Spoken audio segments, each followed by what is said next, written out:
يا رب بالمصطفى بلغ مقاصدنا واغفر لنا ما مضى يا واسع الكرم يا رب بالمصطفى بلغ مقاصدنا واغفر لنا ما مضى يا واسع الكرم يا كريم قد تطاح مطلقا أبدا وما تساب أصلا في مدى زمني يا ربي بالمصطفى بلغ مقاصدنا واغفر لنا ما مضى يا واسع الكرم وقلبه لم ينام والعين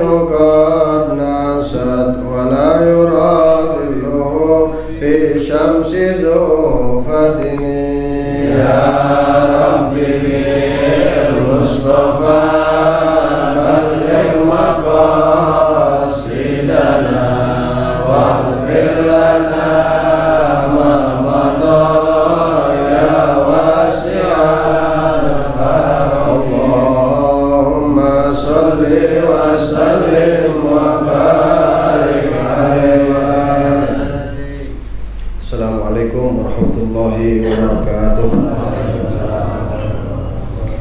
Alhamdulillah, assalatu wassalamu ala rasulillah Sayyidina Muhammad ibn Abdillah wa ala alihi wa sahbihi wa man walah, amma ba'du. Rabbi shrah li sadri wa yassir li amri wahlul 'uqdatan min lisani yafqahu qawli wahdi qalbi wa saddid lisani bihaqqi Sayyidina Muhammad wa ala ali Sayyidina Muhammad. Subhanaka la ilma lana illa ma 'allamtana innaka antal alimul hakim wa la haula wa la quwwata illa billahil aliyyil azim. Amin. Salawat serta salam semoga tercurah kepada junjungan kita Nabi besar Muhammad sallallahu alaihi wasallam, juga kepada keluarga beliau, sahabat dan seluruh umatnya. Di bulan Sya'ban ini, sebagaimana telah saya sampaikan di beberapa musholah dan juga masjid, yaitu adalah bulan bersolawatnya kita kepada baginda Nabi Muhammad sallallahu alaihi wasallam.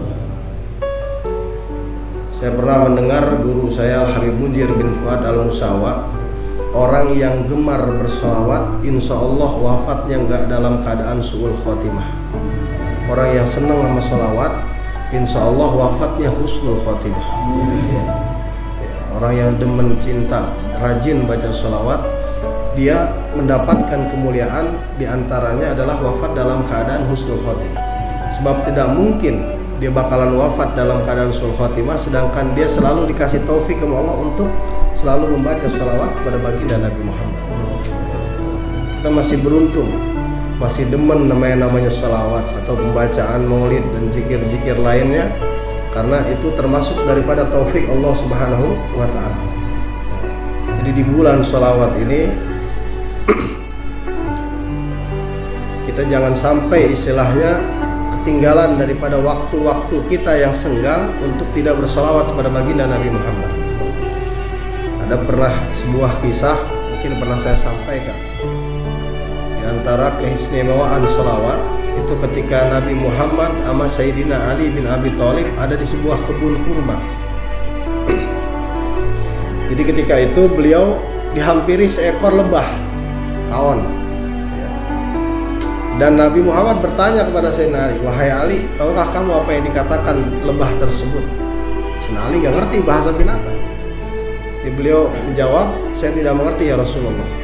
Terus Nabi bilang, "Wahai Ali, tahun itu lebah itu mengundang kita untuk memakan madu yang telah diberikan oleh dia, ya. Jadi kan namanya lebah itu menghasilkan madu. Jadi Nabi Muhammad ini diundang untuk makan madu daripada lebah tersebut. Akhirnya Nabi ngikutin daripada lebah itu, dan sampai di tempat sarang madu itu Nabi memakan madu tersebut dengan Sayyidina Ali bin Abi Thalib dengan yang rasanya sangat nikmat. Jadi kalau di daerah Timur Tengah itu madunya tahunnya itu daripada sarinya sari korma, ya. Jadi madu-madu Yaman, daripada sari pohon korma. Terus Nabi Muhammad bertanya kepada itu lebah, jadi bagaimana kamu bisa membuat madu yang manis sedangkan kamu itu memakan saripati bunga yang pahit? Jadi kan yang dimakatin lebah kan itu daripada bunga ya, yang rasanya pahit, tapi bisa menghasilkan madu yang manis. Akhirnya lebah itu menjawab, setiap kali kami menghisap madu tersebut, kami diilhamkan oleh Allah untuk bersalawat kepada Nabi Muhammad SAW. Jadi madu itu hasil daripada salawatnya lebah kepada baginda Nabi Muhammad SAW. Makanya insya Allah kita kalau misalkan rajin gemar membaca salawat, apa yang keluar dari kita itu manis mudah-mudahan. Dan juga di bulan Sya'ban ini, insya Allah minggu depan malam Senin itu kita bertepatan dengan malam nisfu Sya'ban ya, malam Senin besok nih ya, itu adalah malam nisfu Sya'ban. Dan malam nisfu Sya'ban itu termasuk di antara malam yang mendapatkan keistimewaan dari Allah Subhanahu wa taala. Karena di malam itu diangkatnya buku catatan manusia selama 1 tahun. Jadi ada buku catatan yang disodorkan kepada Allah Subhanahu wa taala harian. Kalau harian setiap ba'da asar. Ada yang mingguan setiap hari Kamis dan juga hari Senin. Itu buku catatan kita diangkat kepada Allah Subhanahu wa taala. Kayak ketika Nabi berpuasa Kamis ditanya, "Kenapa engkau berpuasa?" Karena hari inilah amalanku disodorkan kepada Allah dan aku ingin ketika amalku dihadapkan kepada Allah, aku dalam keadaan berpuasa. Dan yang tahunan itu adalah di malam nisfu Sya'ban ya. Malam nisfu Sya'ban adalah diangkatnya buku amalan catatan hamba itu kepada Allah Subhanahu wa taala, dan juga termasuk buku takdirnya seorang hamba yang akan diberikan oleh Allah Subhanahu wa taala kepada para malaikat, daripada ajal, rizki, yang mana takdirnya itu namanya takdir mu'allaq ya, takdir yang masih bergantung, berkaitan dengan suatu hal yang lain. Jadi kalau si fulan misalkan dia menyambung silaturahmi, maka umurnya jadi 60 tahun, tapi kalau nggak nyambung silaturahmi jadi 50 tahun. Itu namanya takdir mu'allaq. Si fulan kalau rajin bersedekah rizkinya sekian, tapi kalau malas bersedekah rizkinya sekian. Itu di malam nisfu Sya'ban. Oleh karenanya kita dianjurkan oleh para ulama salaf kita di malam tersebut ya, mulai ba'da maghrib kita baca Yasin 3 kali ya, dengan niat ya, yang pertama diantaranya supaya kita selalu mendapatkan taufik dari Allah Subhanahu wa ta'ala. Terus juga yang kedua diberikan sehat walafiat dalam taat kepada Allah. Dan juga yang ketiga kita niatkan supaya diwafatkan dalam keadaan husnul khotimah ya.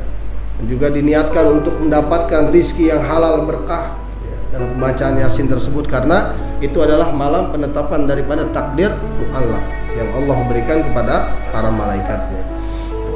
Dan malam tersebut itu juga malam ampunan dari Allah Subhanahu wa taala.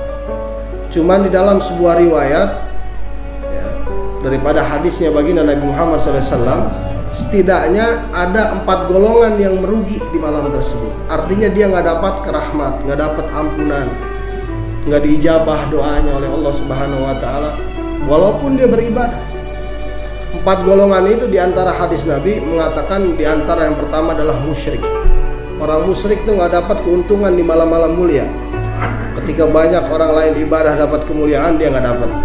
Artinya dia rugi. Kalau musim hujan sawah orang lain subur, dia tetap kering, nah itu dia orang yang rugi.